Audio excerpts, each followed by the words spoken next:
दोस्तों, किसी ने सही कहा है कि आवाज़ ऊंची हो तो कुछ लोग सुनते हैं, लेकिन अगर बात ऊंची हो तो बहुत सारे लोग सुनते हैं। नमस्कार दोस्तों, एक छोटी सी कहानी। यह कहानी एक लड़के की। 24 साल का लड़का जो सेठ के यहाँ पर नौकरी करता था। उसके माँ बाप इस दुनिया में नहीं थे। जिंदगी बड़ी परेशानी में चल रही थी। वह जाता था, रोजाना पैसे कमा करके घर आता था, खाना बनाता था, खाता था, सो जाता था। एक दिन उसने देखा कि एक बूढ़ा फकीर अपनी पीठ पर 3 थैले लेकर एक शहर में दूसरी शहर की ओर जा रहा था। वह काफी बूढ़े भी थे और काफी देर से वही यूं ही सफर कर रहे थे। और आखिर कुछ दूर और सफर करने के बाद वह चलते चलते थक कर एक पेड़ के नीचे बैठ गए। तभी उनकी नजर एक नौजवान युवान पर पड़ी जो उसी रास्ते से जा रहा था और वहीं भी उसी दिशा में जा रहा था जिस दिशा में उन बूढ़े फकीर को जाना था। तभी वह लड़का उन बूढ़े फकीर के पास से होकर गुजरा। इस पर वह फकीर उस लड़के से कहते हैं, सुनो बेटा, क्या तुम मेरी थोड़ी सी मदद कर सकते हो? यह ठेला बहुत भारी है और मैं बूढ़ा हो चुका हूँ। मैं ज़्यादा समय तक इतना बोझ नहीं उठा सकता और मैं बहुत थक भी चुका हूँ। तो क्यों ना तुम मेरे एक ठेले को ले लो और मुझे उस दूसरे गांव तक पहुँचा दो। इसके बदले में मैं तुम्हें 3 स्वर्ण मुद्राएं दूंगा। वह लड़का उन फकीर की सारी बातें सुनता है और उन फकीर से कहता है, कोई कोई बात नहीं बाबा, मैं आपकी मदद करने के लिए तैयार हूँ। कहिए आपको कहाँ जाना है? ऐसा कहकर उस लड़के ने उन फकीर का एक थैला उठा लिया और अपने कंधे पर ले लिया। तभी उस जवान लड़के को यह एहसास हुआ कि यह थैला तो सचमुच बहुत भारी है। वह लड़का और फकीर दोनों रास्ते में आगे की ओर बढ़ चुके थे। कुछ दूर आगे चलने के बाद देखते हैं कि वह गांव खत्म होने लगा और जब एक सुनसान रास्ता आगे की ओर जा रहा था, वे दोनों अपने मार्ग में मस्त होकर आगे की ओर बढ़ रहे थे। जब भीड़ से पूरी तरह से अलग हो गए तो वह लड़का उन फकीर से कहता है, बाबा, इस थैले में आखिर ऐसा क्या रखा है जो यह थैला इतनी वजन है? इस पर वह फकीर आदमी उस लड़के को जवाब देते हुए कहते हैं, कुछ नहीं बेटा, बस इसमें तांबे के कुछ सिक्के भरे हुए हैं, इसी कारण यह थैला में बहुत वजन है। उन फकीर की यह बात सुनकर वह लड़का मन ही मन सोचने लगा, हे, यह बाबा जरूर कोई व्यापारी है, तभी तो इतने सारे तांबे के सिक्के लेकर चल रहे हैं। और फिर तभी उसके मन में एक ख्याल आया कि मुझे क्या करना है। मुझे तो खाली यह ठेला दूसरे गांव तक पहुंचाना है, बस इतना ही। जैसे ही उसके मन में यह ख्याल आया, उसने तांबे के सिक्कों का वह ख्याल मन से निकाल दिया और अपनी धुन में मस्त होकर वह आगे की ओर चलने लगा। चलते चलते कुछ और समय बीता और वे दोनों एक नदी के किनारे जा पहुंचे। वह लड़का हट्टा कट्टा था और काफी चुस्त और तंदुरुस्त भी था, इसीलिए वह बिना सोचे समझे उस नदी में उतर जाता है। किंतु वह फकीर अब भी किनारे पर ही खड़े थे। इस पर वह लड़का उन कफीर को कहता है, हे, क्या हुआ बाबा? चलिए आइए, हमें यह नदी पार करनी होगी, तभी तो हम उस गांव तक पहुंच पाएंगे। इस पर वह फकीर उस लड़के से कहते हैं, मैं जानता हूँ बेटा कि हमें यह नदी पार करनी है, लेकिन जैसा कि तुम जानते हो, मैं अब बूढ़ा हो चुका हूँ और 2-2 थैले लेकर मैं यह नदी पार नहीं कर सकता। कहीं मेरा पाँव फिसल गया तो क्या होगा? क्या तुम मेरी एक और गठरी ले सकते हो? मैं तुम्हें इसके बदले भी 3 स्वर्ण मुद्राएं दूंगा। इस पर वह लड़का मुस्कुराते हुए उन फकीर से कहता है, बाबा, आप मुझे शर्मिंदा कर रहे हैं। यदि आप मुझे स्वर्ण मुद्राएं ना भी दे तो भी मैं आपका कार्य अवश्य करूँगा। मैं आपको उस दूसरे गांव तक जरूर पहुंचाऊंगा। इस पर वह फकीर मुस्कुराते हुए उस लड़के से कहते हैं, बेटा, तुम तो बड़े ही भले इंसान लगते हो। इतना कहकर उन्होंने वह दूसरी गठरी भी उस लड़के को थमा दी। उस लड़के ने जब वह दूसरी गठरी अपने कंधे पर रखी तो वह गठरी भी उससे बहुत ज्यादा भारी लगी, लेकिन उसने वह पर कुछ नहीं कहा। जैसे तैसे उन दोनों ने नदी पार की। नदी पार करने के बाद बातों बातों में ही उस लड़के ने उन फकीर से कहा, बाबा, आखिर इस दूसरी गठरी में क्या है? यह गठरी भी बहुत वजन है। इस पर वह फकीर उस लड़के को जवाब देते हुए कहते हैं, बेटा, इसमें चांदी के सिक्के हैं, इसी कारण यह गठरी भी बहुत वजन है। उन फकीर की यह सारी बातें सुनकर अब उस लड़के का दिमाग तेजी से काम करने लगा। वह यह सोच रहा था कि एक थैले में तांबे के सिक्के हैं और दूसरे में चांदी के। ऐसा प्रतीत होता है मानो यह फकीर बाबा कहीं दूर से आ रहे हैं और उन्होंने अपनी सारी जमीन जायदाद बेचकर यही सारे सिक्के जुटा लिए हैं, तभी तो वह इतना धन लेकर चल रहे हैं। लेकिन वह लड़का उन फकीर से कुछ नहीं कहता और वे दोनों चुपचाप मार्ग में आगे ही और बढ़ते चले जाते हैं। कुछ दूर आगे बढ़ने के बाद एक बार फिर एक सुनसान राह आती है। उस सुनसान रास्तों को देखने के उस लड़के के मन में तरह तरह के विचार उत्पन्न होने लगे। वह यह सोचने लगा, अरे, यह तो सुनसान जगह है। अगर मैं यह सिक्के लेकर यहाँ से भाग जाऊँ तो यह फकीर मुझे कब तक आएंगे? मुझे नहीं लगता कि मुझे कभी पकड़ पाएंगे और यह पर कोई है भी नहीं जो इनकी मदद कर पाए। और वैसे भी यह बहुत सारे सिक्के हैं, मैं इनसे एक अच्छी दुकान खरीद सकता हूँ, अपना नया व्यापार शुरू कर सकता हूँ। और वैसे भी यह बूढ़ा फकीर अब इन पैसों का क्या करेगा? इससे अच्छा तो मैं ही इन्हें रख लेता हूँ। वह लड़का यह सब बारे में सोच ही रहा था, तभी अचानक उसे खुद पर आश्चर्य हुआ। अरे, मैं यह क्या सोच रहा हूँ? यह फकीर बाबा ना जाने कहाँ से आ रहे हैं और क्या कारण के इन्होंने इतने सारे पैसे इकट्ठे किए होंगे। मुझे इनका फायदा नहीं उठाना चाहिए। नहीं नहीं, मुझे ऐसा नहीं करना चाहिए। उसने कुछ देर के लिए तो अपने मन के विचारों को काबू कर लिया, लेकिन कुछ देर बाद उसके मन के विचार उस पर देखते ही देखते हावी होने लगे।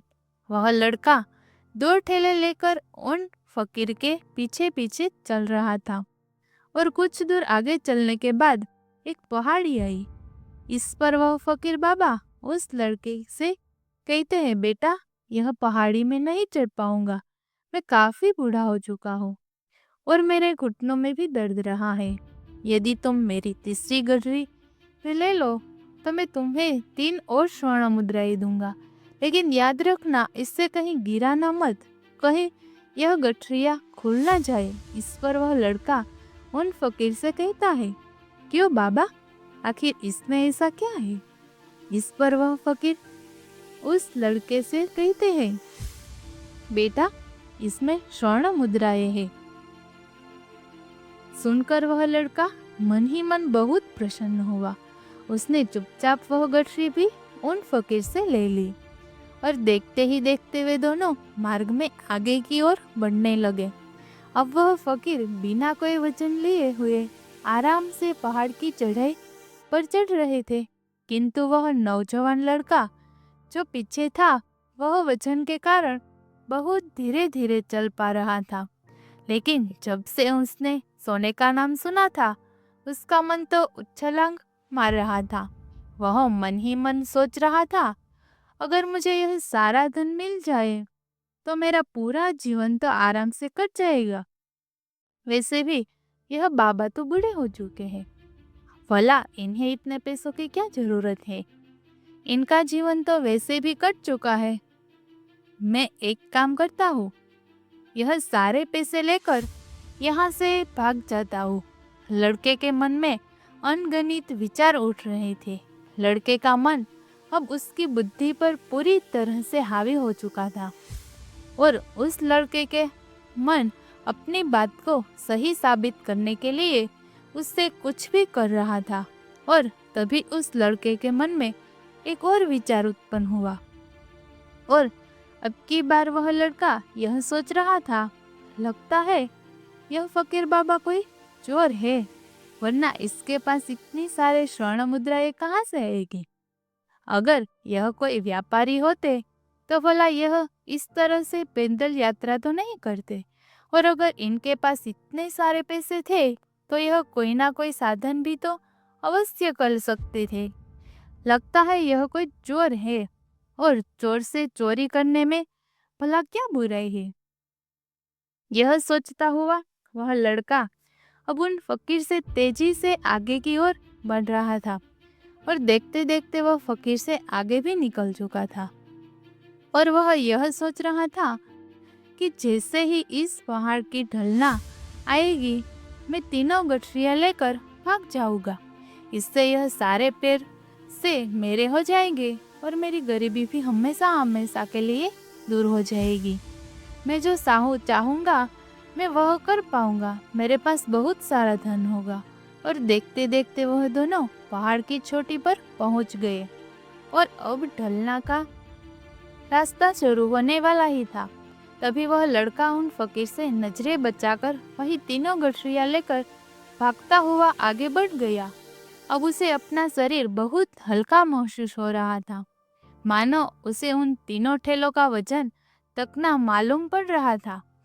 काफी दूर दौड़ते दौड़ते किसी तरह से वह अपने आप को बचाते बचाते अपने घर पहुंचा। उसके खुशी का कोई ठिकाना नहीं था। उसने सोचा, क्यों ना मैं जल्दी जल्दी इन गठरियों में से वह सारे पैसे निकाल लूं। यह सोचकर जब उसने गठरियाँ खोली तो पहली गठरी में उसे लोहे से जंग भरे हुए सिक्के मिले। यह देखकर उसे यकीन नहीं हुआ। इस पर उसने फटाफट दूसरी भी खोल डाली। उससे भी उसे लोहे के जंग लगे हुए सिक्के ही निकले। यह सब देखकर वह लड़का बड़ा हैरान था। आखिर यह सब क्या हो रहा है? उन फकीर ने तो मुझसे और भी कुछ कहा था। अब उसने वह सोने वाली गठरी खोली और उसने भी लोहे के जंग लगे हुए सिक्के ही निकले। यह देखकर वह लड़का बड़ा क्रोधित हुआ। उसने सोचा, उनने मुझे झूठ क्यों कहा? उन्होंने मुझसे ऐसा क्यों कहा कि एक के तांबे के सिक्के हैं, एक में चांदी के और तीसरे में स्वर्ण मुद्राएं हैं। वह यह सब सोच ही रहा था कि तभी उसकी नजर उस थैले में पड़े एक पत्र पर पड़ी। उसने वह पत्र उठाया और उस पत्र में लिखा था, यह पूरा नाटक ईमानदार व्यक्ति की खोज करने के लिए रचा गया है और मैं इस राज्य का राजा हूँ। मेरी कोई संतान नहीं और इसीलिए मैंने यह षड्यंत्र रचा है ताकि मैं अपने राज्य में किसी एक ऐसे ईमानदार व्यक्ति की खोज कर सकूं जो मेरे बाद इस राज्य का राजा बन सके और इस राज्य का भार को संभाल सके। और इस राज्य का भार वही संभाल सकता है जो पूरी तरह से ईमानदार हो, जिसके मन में किसी प्रकार का कोई लालच ना हो। इतना पढ़ते ही वह लड़का जोर जोर से चिल्लाने लगा। वह सर पकड़कर बैठ गया। वह यह जानता था कि यदि वह अपने मन के विचारों पर काबू कर लेता तो उसका जीवन स्वयं संवर सकता था है, लेकिन वह अपने मन के विचारों पर काबू नहीं कर पाया। दोस्तों, महात्मा बुद्ध कहते हैं कि मन ही सब कुछ है। आप जो सोचते हैं वही बनते हैं। इसलिए आपका सबसे बड़ा दुश्मन भी आपको उतना नुकसान नहीं पहुंचा सकता जितना कि आपके मन के यह अनियंत्रित विचार पहुंचा सकते हैं। महात्मा बुद्ध कहते हैं, अपने भीतर ध्यान से देखो, हमारे भीतर जो विचार चल रहे हैं वही विचार शब्द बनते हैं और शब्द कर्म के रूप में प्रकट होते हैं। बार बार दोहराने पर कर्म बर्ताव में बदलता है और धीरे धीरे समय के साथ बर्ताव चरित्र में परिवर्तित हो जाता है और यही चरित्र हमारे भाग्य का निर्माण भी करता है। इसलिए हमें हमेशा अपने विचारों के प्रति सजग होना बहुत आवश्यक है। हमें जागरूक होना बहुत आवश्यक है। हमें यह जानना जरूरी है कि हमारे मन में किस प्रकार के विचार आ रहे हैं। आगे महात्मा बुद्ध कहते हैं कि कमजोरी हमेशा छोटे विचारों से शुरू होती है। यह एक बीज के रूप में होती है और यदि इस बीज को नष्ट ना किया जाए तो यह जो छोटा सा विचार बहुत जल्द ही एक विशाल वृक्ष का रूप ले लेता है और हमारी बुद्धि की सोचने और समझने की क्षमता को पूरी तरह से नष्ट कर देता है। जिस प्रकार आपने इस कहानी में देखा, किस प्रकार उस जवान लड़के का मन उस पर हावी हो चुका था। उसकी सही और गलत सोचने की क्षमता पूरी तरह से नष्ट हो चुकी थी, जिस कारण वह यह समझ नहीं पाया कि उसे क्या करना चाहिए और उसके लालच ने उसके भीतर इतनी ऊर्जा भर दी कि वह तीनों ठेले उठाकर इतनी तेजी से वहां से आगे भी बढ़ गया। इसीलिए जब आपके मन में पहली बार कोई गलत विचार उत्पन्न हो तभी उसे जड़ से उखाड़ देना चाहिए, अन्यथा वह विशाल वृक्ष का रूप लेता है और आपको किसी ना किसी जगह रात पर वह ठहरे अकेले ही देखा। आप जाकर भी उसे रोक नहीं पाएंगे। लेकिन अब आपके मन में यह प्रश्न उठ रहा होगा कि हम भला अपने मन के विचारों को कैसे नियंत्रित करें। हमारा मन तो इतना संचल है, वह इतना शक्तिशाली है कि वह हम पर हावी हो ही जाता है। हम चाहकर भी उस पर नियंत्रण नहीं कर पाते। इसका जवाब में महात्मा बुद्ध हमें दो बातें समझाते हुए, पहली बात, सही इरादा विकसित करो। कई बार आपने देखा होगा कि आपके मन में कुछ और होता है किंतु आप कहते कुछ और है, क्योंकि आपके मन के भीतर जो कुछ बसा है वही आपके मुख से बाहर भी निकलता है। लेकिन जब हमसे वह गलती हो जाती है तो उसके बाद हमारा मस्तिष्क अच्छी तरह से काम करना शुरू कर देता है। हमारे सोचने और समझने की क्षमता एक बार फिर से जागृत हो जाती है और ऐसी अवस्था में हमें यह एहसास होता है कि हमसे गलती हो गई है और फिर हमारा मन दुखी हो जाता है, हमारा मन अफसोस से भर जाता है। और इस भारीपन और दुख से बचने के लिए महात्मा बुद्ध हमें सही इरादा विकसित करने के लिए कहते हैं। इसके लिए जब भी आप कोई कार्य करने जा रहे हैं तो सबसे पहले आपको यह खुद से पूछना चाहिए कि जो कुछ भी मैं करने जा रहा हूँ इसके पीछे मेरा इरादा क्या है। क्या मैं दूसरों को दुख पहुंचाना चाहता हूँ या दूसरों को नीचा दिखाने जा रहा हूँ या मुझे खुद को ऊपर उठाना है। खुद से सवाल कीजिए, खुद को जागरूक कीजिए।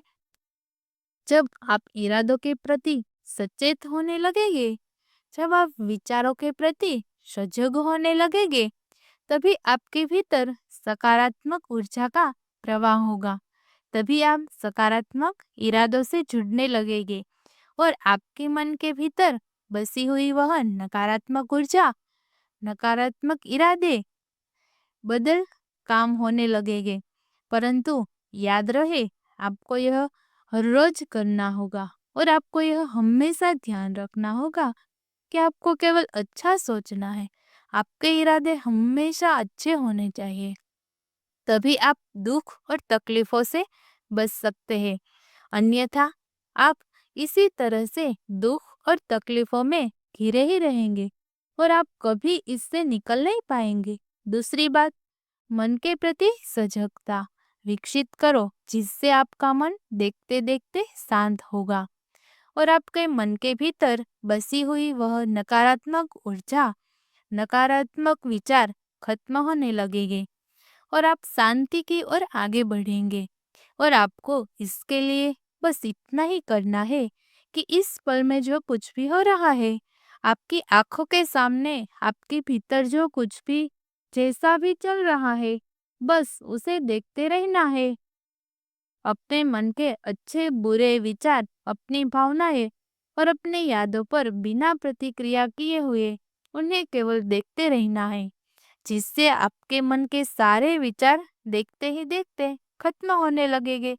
आपका मन खाली होने लगेगा और आप नकारात्मक विचारों से ना सोच से बच सकते हैं और आप इन दुखों और तकलीफों से भी दूर रह सकते हैं।